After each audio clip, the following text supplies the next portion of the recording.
Bonjour à tous, bienvenue dans votre journal des nouvelles technologies Newstech Hebdo au Nasdaq en plein cœur de Times Square. Cette semaine, je vous propose un numéro spécial sur les mobiles. Au sommaire, zoom sur Nokia et son chargeur écolo. Samsung conforte sa position sur le marché des smartphones. Et enfin, une faille de sécurité s'est glissée dans l'iPhone. Pédaler pour recharger son chargeur, c'est le concept développé par Nokia avec son Bike Charger. Prenez une dynamo, branchez-la sur votre vélo.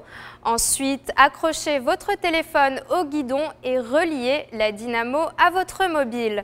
Enfin, pédalez pendant 20 minutes à un rythme de 10 km/h et vous avez suffisamment de batterie pour 1 heure de communication. Le Nokia Bike Charger est disponible en France, dans plusieurs pays d'Afrique depuis quelques mois et bientôt en Inde pour une somme de 30 à 40 €. Une stratégie écolo de la part du géant finlandais, mais surtout c'est une manière de renforcer sa position dans les pays émergents. Alors que la firme vit des temps difficiles, l'agence de notation Moody's a fortement baissé sa recommandation sur Nokia en raison d'un sévère recul de sa position commerciale. Il pourrait ainsi bientôt perdre sa place de leader sur le marché des mobiles au profit de Samsung. Et justement, le malheur de Nokia fait le bonheur de Samsung. Dans le secteur des smartphones, le géant coréen est bien le premier rival d'Apple. En 3 mois seulement, il dépasse la barre des 5 millions de Galaxy S2 vendus. La part de marché de Samsung est passée de 3 à 13% en un an. Une belle progression, mais toujours loin derrière Apple qui a lui vendu 20 millions d'iPhones ce trimestre. Le nouveau projet de Samsung est de présenter un nouveau smartphone en 3D, mais c'est sans compter sur l'arrivée très attendue de l'iPhone 5 en septembre.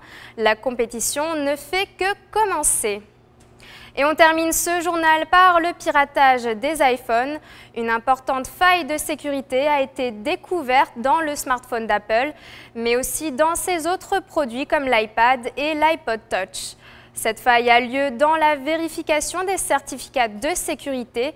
Cela permet d'espionner toutes les données sans susciter le moindre soupçon. Mais rassurez-vous, Apple a pris les choses en main. Pour corriger le problème, il vous faut installer la dernière mise à jour du système d'Apple iOS.